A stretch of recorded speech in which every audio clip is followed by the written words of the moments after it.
Beneath the ocean's calm surface lies a realm of unseen predators and sudden peril, where even the most seasoned divers can become prey. From a 16-foot great white's horrifying strike off New South Wales to a black-tip shark's ambush during a Florida night dive, these true encounters reveal how quickly wonder turns to terror when humans meet the ocean's wildest instincts. In this video, we'll relive 6 real stories of survival beneath the waves. On the morning of October 9, 2025, the sun had barely risen over the jagged coastline of New South Wales, Australia, spilling streaks of gold and silver across the restless ocean. While offshore, the small film crew made their final preparations for a daring stunt sequence that would test both skill and nerve. Ethan Cole, a 29-year-old stunt double renowned for his high-risk ocean work, adjusted his harness straps with meticulous care, checked the waterproof camera rig secured to his body, and squinted into the choppy horizon, muscles coiled and mind sharpened for the exacting physical and mental challenge that awaited him. The waves rolled with unpredictable turbulence, rising and breaking in sudden violent peaks, and though safety divers hovered nearby in inflatable boats, scanning for any sign of danger, a quiet tension lingered among the crew, a shared awareness that the waters they had chosen for cinematic spectacle were occasionally visited by great white sharks, apex predators capable of striking without warning or mercy, whose presence could turn preparation and bravery into tragedy in seconds. Ethan's assignment was straightforward but perilous. Leap from the side of a small support boat, plunge into the frothing surf, and perform a sequence meant to simulate a dramatic struggle, all while the camera captured every motion for the production's opening scene. He had trained relentlessly for weeks, repeating the jump in calmer waters to perfect timing, refining every movement to appear natural while remaining survivable, and mentally rehearsing the shock of cold, salt-laden waves. Yet no amount of preparation could truly replicate the raw unpredictability of the ocean or the unseen threat that lurked beneath its surface, waiting silently and with lethal intent. The director gave the signal and Ethan crouched, coiled like a spring, before launching himself with explosive force into the cresting wave, body cutting through the thin morning light, water exploding around him as he struck the ocean with precise, practiced impact. The cold enveloped him immediately, each wave surge pushing and pulling against his limbs as he instinctively adjusted, trying to maintain balance and control. At the same time, the sound of thrashing water, the splashing of his gear, and the distant click of cameras created a chaotic symphony that marked the stunt as both real and dangerous. For a fleeting second, the sequence felt routine, almost familiar, a culmination of months of preparation and experience. But in that instant, a massive shadow surged from the depths beneath him, moving with the silent, fluid certainty of a predator born to dominate its domain. Ethan's instincts screamed danger, but before he could react, the great white, estimated at 16 feet, erupted from the water with terrifying speed, jaws clamping around his torso with devastating precision, dragging him beneath the surface in a violent, unstoppable pull. Screams erupted from the crew on the larger vessel, but their cries were drowned in the roar of the surf and the violent percussion of splashing water and thrashing limbs. Safety divers reacted instantly, plunging into the churning sea with long poles and sonar devices intended to deter attacks. Still, the shark moved with such perfect, merciless timing that intervention was impossible. Flares ignited along the surface, casting a blood-red glow over the frothing water, while sonar pings echoed across the waves in desperate attempts at warning. Yet Ethan was gone, pulled into the depths in a fraction of a second, leaving only scattered equipment, splintered waves, and stunned, frozen witnesses. Minutes passed with the unbearable weight of silence, broken only by the roar of the ocean and the frantic splashes of safety personnel searching the area. Still, the undeniable truth emerged. The attack had been instantaneous, lethal, and final, leaving no room for rescue despite the crew's skill, training, and preparation. Even the most experienced members, accustomed to high-risk stunts in dangerous waters, felt the paralyzing reality of helplessness. The brutal reminder that human ingenuity and courage are no match for nature's perfected predators. Authorities were contacted immediately, Marine patrols scanning the water with sonar, flares, and spotlights, yet the shark had vanished into the deep currents almost as swiftly as it had struck, leaving behind only ripples, drifting gear, and the silent horror of the crew. The surviving team members huddled on deck, shivering from adrenaline, salt spray, and shock, eyes locked on the empty expanse where their colleague had vanished. minds attempting to reconcile the controlled illusion of cinema with the violent indifference of the ocean. The incident quickly became a sobering lesson for stunt performers, film crews, and thrill-seekers alike, illustrating that no combination of preparation, training, or equipment could guarantee safety when entering a predator's domain. Ethan Cole, remembered for his fearless dedication, meticulous skill, and willingness to push the limits of authenticity, became a grim emblem of the fragile boundary between calculated risk and fatal misfortune, a life extinguished in seconds by an animal perfectly adapted to dominate the seas. The film's production halted indefinitely, cameras abandoned, equipment left scattered on decks and floating in salt water. At the same time, the surviving crew wandered in disbelief, some leaning heavily on railings, others pacing the deck, each silently confronting the stark reality that control had been an illusion and survival a fleeting, uncertain hope. By the end of that day, October 9th remained etched in the memories of all who had witnessed it, a date marked by the merciless power of nature, the suddenness of death, and the fragile illusion of human control in the ocean's vast, indifferent expanse.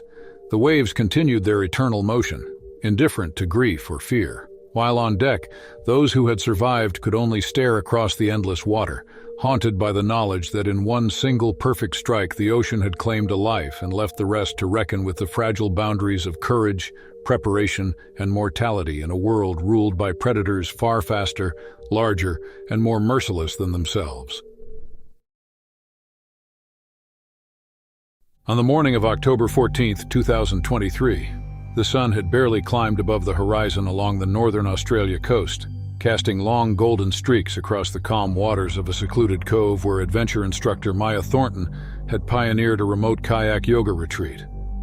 30 years old, athletic, and known for her fearless embrace of the ocean's challenges, Maya balanced on her sleek, lime-green kayak with a quiet intensity, guiding a small group of participants through gentle sun salutations, each movement synchronized with the rhythm of the waves, the air carrying the faint scent of salt and disturbed vegetation left by a recent storm. The water appeared deceptively tranquil, smooth except for the occasional ripple or bobbing leaf, but beneath its glassy surface, debris and startled fish from the storm had created a swirl of activity that would soon attract a far more dangerous presence. Maya's students followed her instructions with careful focus, arms stretching toward the sky, torsos bending with fluid grace, their collective balance steady on kayaks lined in a loose semicircle. At the same time, Maya's own body moved with practiced precision, a blend of core strength, flexibility, and calm concentration that made her seem almost untouchable. She had trained for years in both yoga and water safety, confident in her ability to read the currents, anticipate sudden wind gusts, and maintain stability, even when the water shifted unexpectedly beneath her.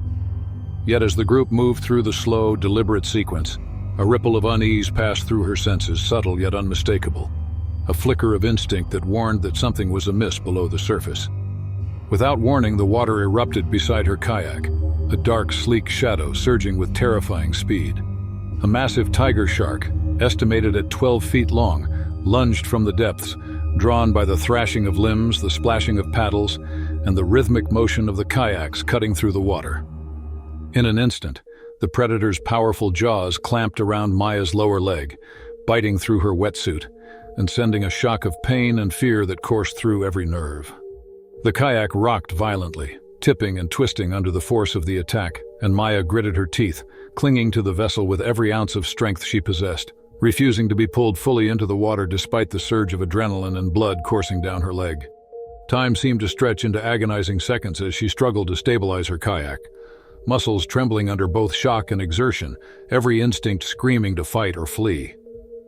At the same time, the shark thrashed at the surface, teeth scraping, water boiling with movement and spray. Around her, her students froze, eyes wide with disbelief, some gripping paddles and leaning toward the safety of the shore, others paralyzed by the sudden raw presence of a top predator. Maya's mind sharpened, suppressing panic in favor of clarity, recalling the training she had drilled countless times. Maintain balance, minimize splashing, and slowly edge toward shallower water where leverage and human control could regain some measure of advantage. With a careful, painstaking rhythm, Maya began paddling, her injured leg pressed firmly against the kayak's deck, each stroke a battle between pain and necessity. The shark circled, drawn to movement and scent, but with measured determination she advanced inch by inch, water splashing less and less, guided by both fear and survival instinct. The kayak pitched and rocked, but Maya's core strength and unwavering focus allowed her to keep it upright despite the violent thrashing of the shark and the waves that churned unpredictably after the morning storm. Several tense minutes passed in this suspended state, each one stretching like an eternity, until finally the tiger shark, perhaps disinterested or convinced by her cautious maneuvering, withdrew into the deeper water, leaving a trail of blood, disrupted debris, and shocked silence in its wake. Maya exhaled sharply, chest heaving, blood still seeping through her wetsuit and staining the kayak's deck. But her determination did not waver. Slowly, deliberately, she paddled the remaining distance to the shallow cove, mindful of every movement, knowing that any sudden jerk or splash could draw attention from predators still nearby. Her students, still frozen but now alert, watched her reach the sand, guiding their own kayaks closer under her direction. The morning's serenity shattered, replaced by a mixture of awe, fear, and respect. Colleagues on shore immediately provided first aid, applying pressure to the wound, dressing the injury, and ensuring she remained conscious while emergency services were contacted. Despite pain, blood loss, and the lingering shock, Maya remained composed, speaking only through determined movements, her training and experience evident in the calm efficiency with which she addressed the danger. The incident quickly became a cautionary tale for extreme water-based fitness enthusiasts, a vivid demonstration that even the most serene and controlled activities, like kayak yoga in remote coves, could escalate into life-threatening encounters in waters inhabited by apex predators. Marine biologists consulted on the attack emphasized that the aftermath of recent storms, combined with splashing and human activity, can trigger predatory responses from tiger sharks, whose hunting instincts are finely tuned to sudden movement, vibrations, and the scent of blood. For Maya, the experience was transformative. Her survival relied on a combination of skill, instinct, and endurance, a reminder that even in controlled, picturesque settings, the ocean's power and unpredictability could impose limits that no amount of preparation could fully counter. The retreat resumed later with heightened caution. Participants were briefed on the risks, and safety measures were reinforced. Still, the image of that morning, the violent, precise strike of a predator, the shock of blood and fear mingled with adrenaline, and the desperate effort to reach safety, remained vivid in the minds of all who had witnessed it.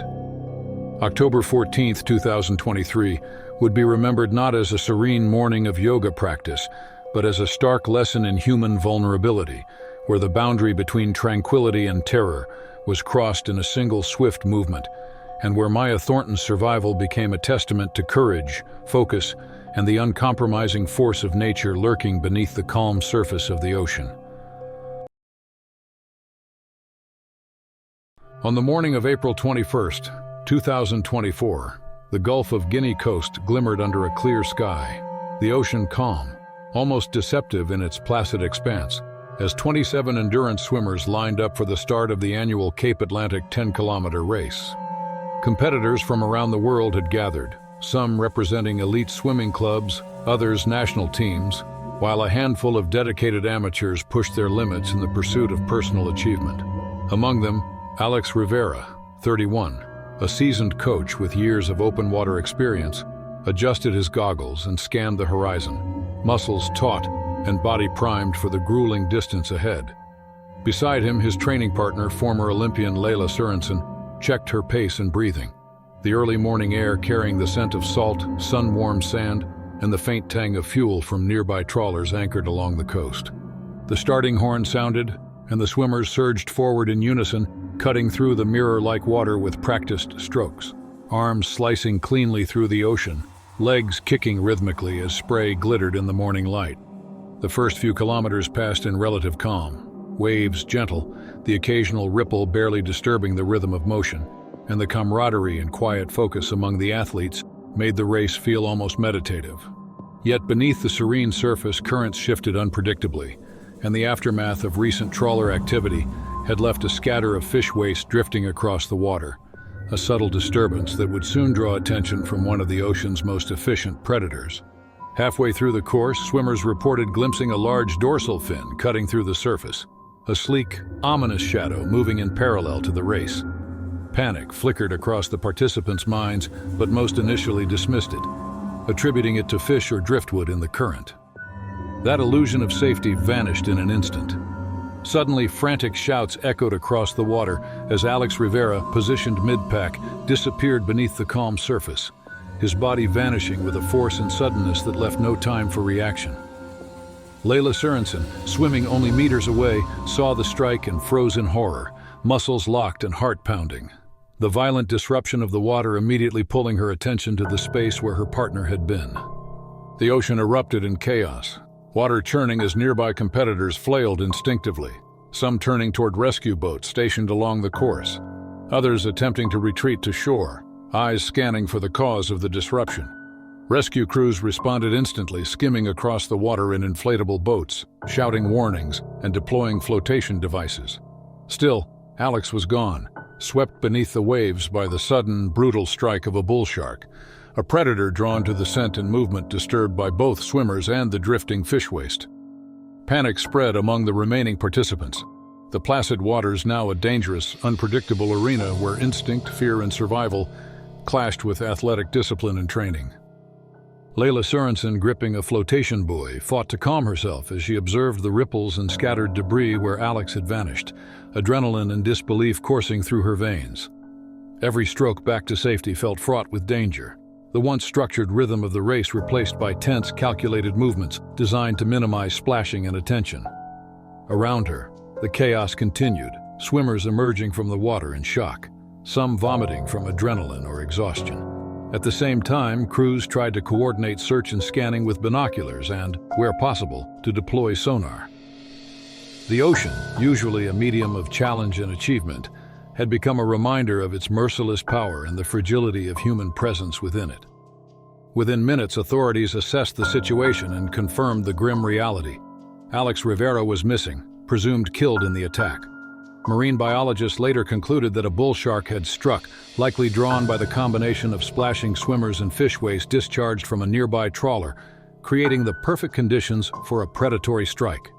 Officials cited this as the region's first recorded fatal shark encounter during an organized open-water event, emphasizing the unpredictable risk, even in seemingly controlled and monitored environments. The race was permanently canceled, a measure intended to prevent further tragedy, while environmental groups called for stricter fishing regulations near open-water courses, highlighting the danger that human activity could inadvertently bring predators into areas where athletes sought achievement and challenge. Layla Sorensen returned home quietly, her experience forever imprinted on her memory. The explosion of water, the flash of the dorsal fin, the disappearance of a trusted partner within seconds, and the tense, almost surreal journey back to safety.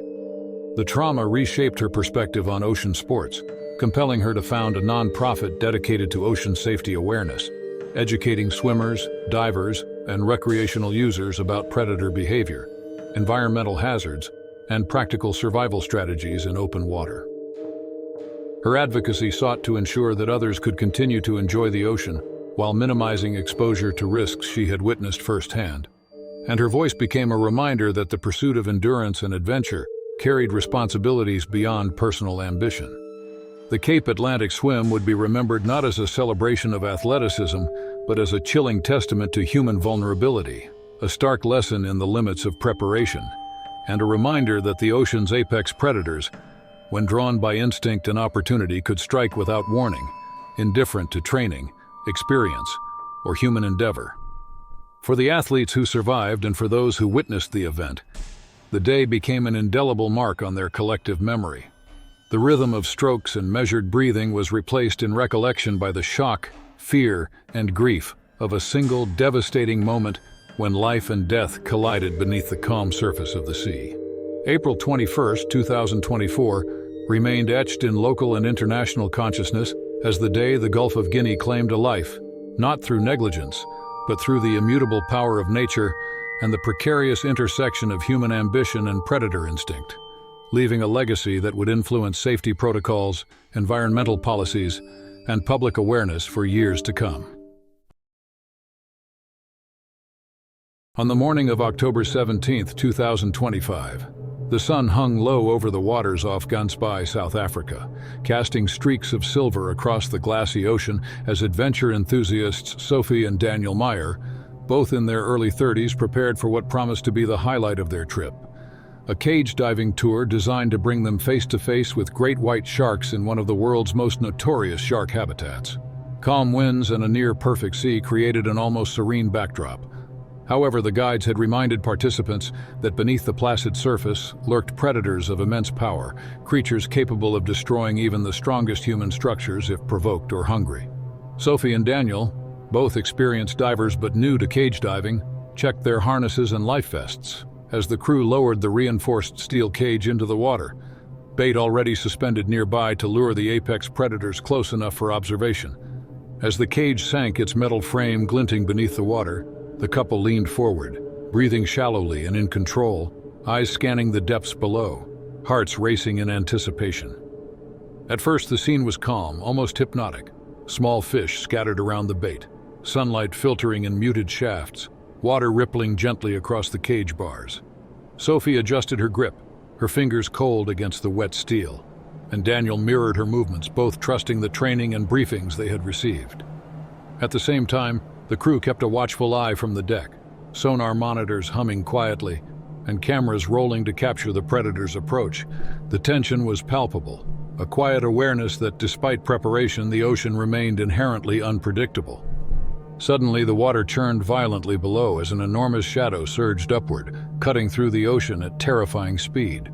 An 18-foot great white, drawn by the scent and movement of the bait, exploded into view, its massive body coiling with predatory intent, jaws opening in a silent but lethal declaration.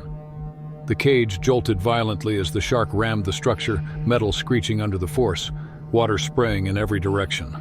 Sophie and Daniel were thrown sideways, clutching the bars, muscles tense with fear and exertion, as the first strike reverberated through the cage, bending bars and cracking panels in places where welds were weakest. The shark struck again, faster, more forceful, each impact sending a shock through the cage and through the couple's bodies, the water boiling with spray and turbulence. Sophie's teeth clenched as adrenaline surged, heart hammering against her ribs, and Daniel braced himself against a diagonal support, feeling the frame twist and shudder under the predator's immense power. The crew shouted instructions, their voices barely audible above the roar of splashing water, while sonar pings and flares provided warning and guidance, all underscoring the tension that now held the entire scene in suspended peril.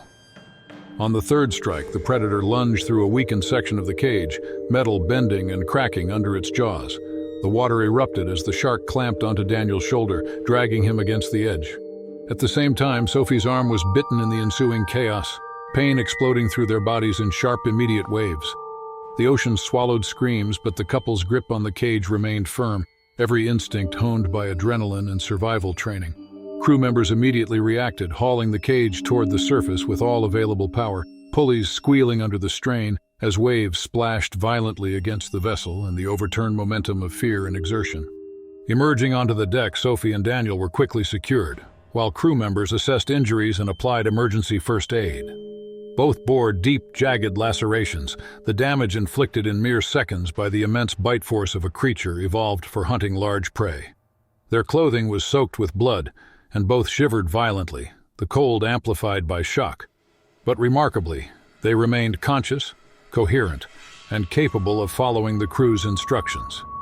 The experience left them shaken, eyes wide, staring at the water that had transformed from calm and inviting to a sudden violent terror, a reminder of the power lurking beneath even the most placid ocean surface. Marine experts later emphasized that although reinforced cages are designed to withstand normal interactions with great whites, unusually aggressive behavior can exploit construction weaknesses or human error, demonstrating that no structure is invulnerable.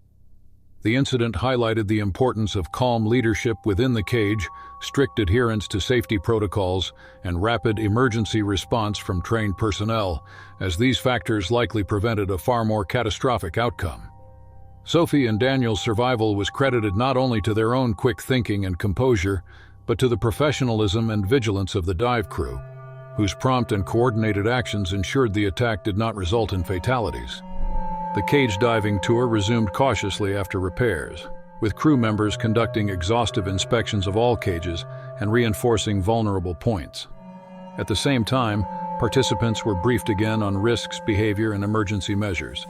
Sophie and Daniel would carry the memory of that day permanently.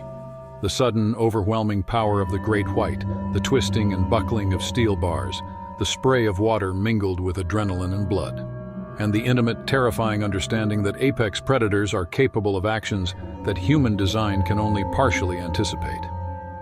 October 17, 2025 became a date marked not by achievement or thrill, but by the stark reality of human vulnerability in the presence of nature's most efficient hunters. The ocean, calm once more, appeared almost serene to distant onlookers. Still, for those who had survived, the memory of the ramming, biting, and sheer strength of the shark remained vivid, a reminder that in the marine world, respect, caution, and preparedness are inseparable from any pursuit of adventure. For Sophie and Daniel Meyer, the encounter was a lesson in fear, endurance, and survival, a testament to both human resilience and the uncompromising force of one of the ocean's apex predators.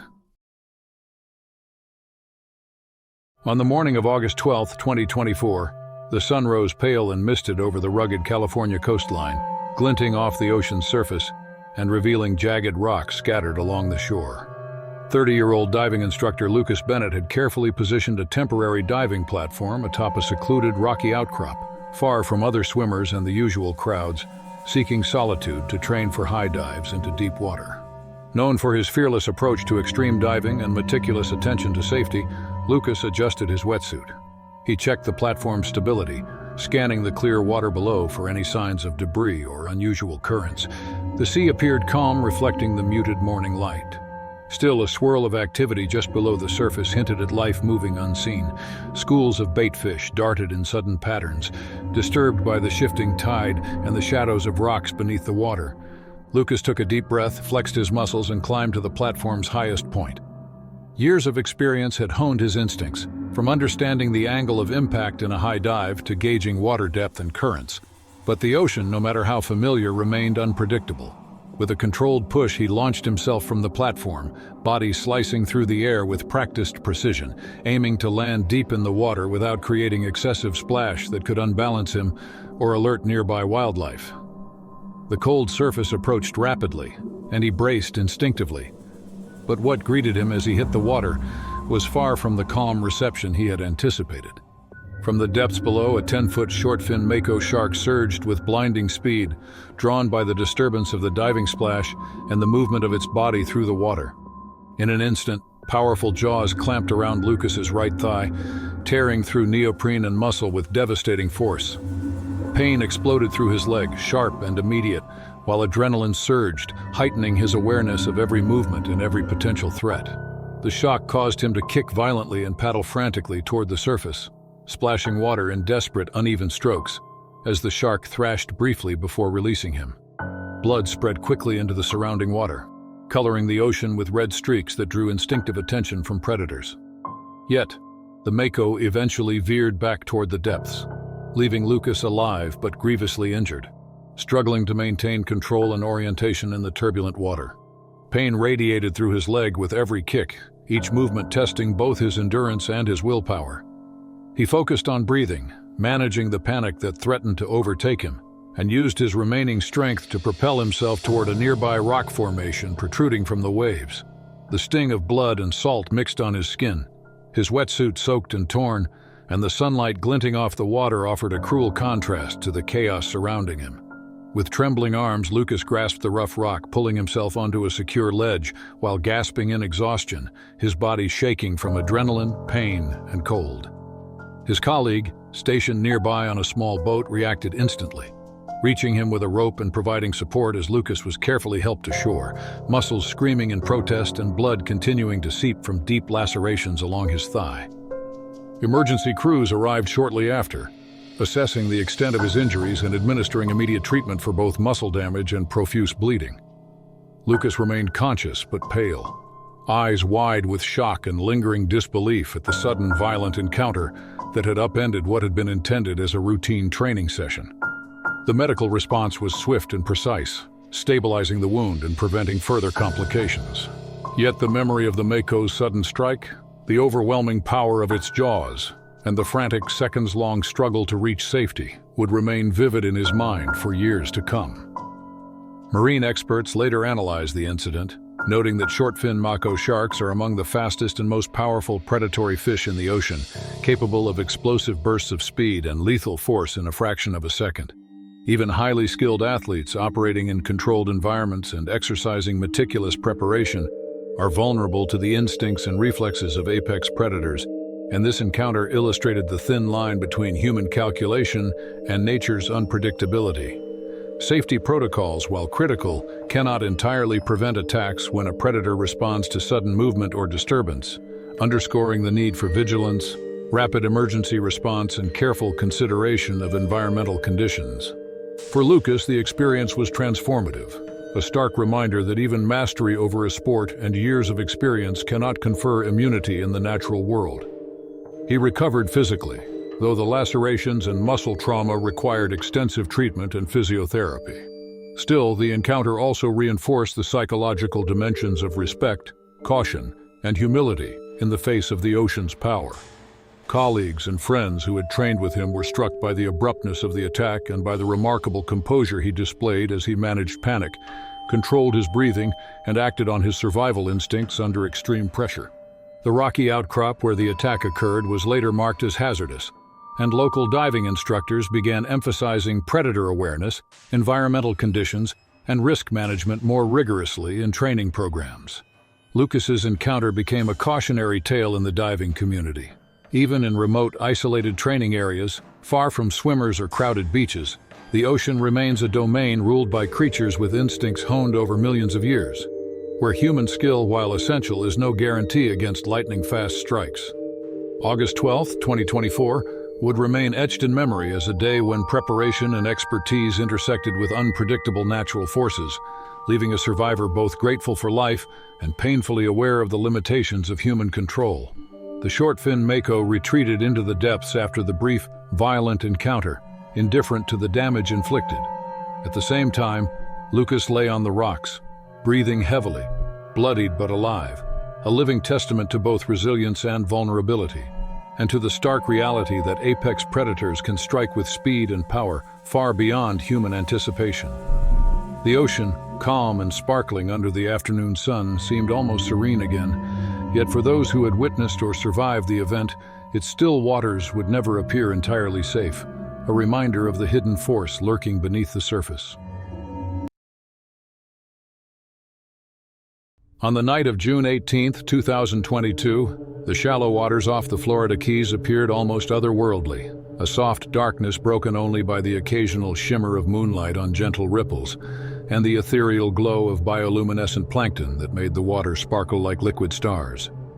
26-year-old marine biology student Olivia Hart, armed only with a small headlamp and her curiosity, had ventured out alone to observe nocturnal fish behavior, captivated by the hidden life of the reef after sunset. She floated in the warm, shallow water near a sandbank, her movements cautious and deliberate, eyes wide as the plankton glowed with every stroke, fins slicing through the phosphorescent trails with barely a ripple. Olivia's breathing was steady, controlled, each inhale measured to avoid startling any creatures, her mind focused on observation, on patterns of movement, on the hidden rhythms of the ocean that only revealed themselves in darkness. For the first half hour, the water was calm and mesmerizing, fish flickering between shadows and glows, crabs scuttling along the sandy bottom, and small rays gliding through the glowing blue currents. Olivia adjusted her headlamp, angling the beam to follow a tiny school of darting fish, noting their behavior, their patterns, and the ways they responded to her light without disturbing them. The solitude, the silence, and the sparkling water combined into an almost meditative state, a perfect blend of scientific observation and personal tranquility. Yet beneath that calm surface, the ocean remained alive and even familiar, and even small predators carried instincts honed over millennia that could transform a peaceful exploration into a sudden confrontation in the blink of an eye. Without warning, a dark shape moved with rapid precision from the deeper shadows beyond the sandbank. A 6-foot black-tip shark, drawn by the reflection of Olivia's headlamp on the water and the subtle fluttering of her fins and equipment, surged toward her with astonishing speed. The sudden motion was almost imperceptible at first, a shadow slipping beneath the plankton's glow, but in an instant it exploded upward, jaws snapping near her fins. The shark grazed her right calf, teeth slicing through part of her wetsuit and tearing the thin layer of neoprene beneath, leaving a shallow but shocking wound. Pain flared immediately, sharp and sudden, and a rush of adrenaline surged through her body, freezing her momentarily as instinct clashed with training.